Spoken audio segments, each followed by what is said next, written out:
जब आप पढ़ाई करने के लिए बैठे तो सबसे पहले आप अपने फ़ोन को स्विच ऑफ कर दें या फिर साइलेंट मोड पे कर दें। नहीं तो नोटिफिकेशन आते रहेंगे, मैसेजेस आते रहेंगे, कॉल आते रहेंगे और आपका ध्यान डाइवर्ट होता रहेगा।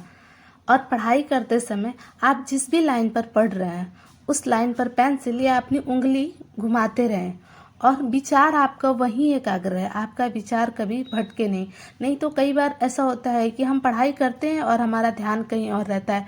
जब हम पेज पूरा कर लेते हैं तब हमें लगता है कि हमने पढ़ा तो, लेकिन हमारा विचार ही यहाँ पर नहीं था। इसलिए हम जो भी टॉपिक्स पढ़ रहे हैं उस टॉपिक्स में बताना क्या चाह रहा है उस बात को फोकस करें, उस बात को ध्यान में रखें।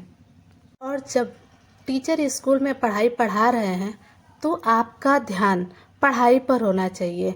उस टाइम पे अगर आप ध्यान से पढ़ लेंगे और उसको आप घर पे आकर के एक बार और ध्यान से पढ़ लेंगे और तीसरी बार फिर एग्ज़ाम के टाइम पे, चौथी बार आपको पढ़ने की ज़रूरत ही नहीं पड़ेगी अगर ये 3 टाइम आप ध्यान से पढ़ लिए तो।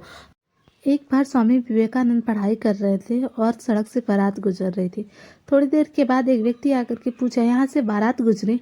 तो कह रहे हैं हमें नहीं पता।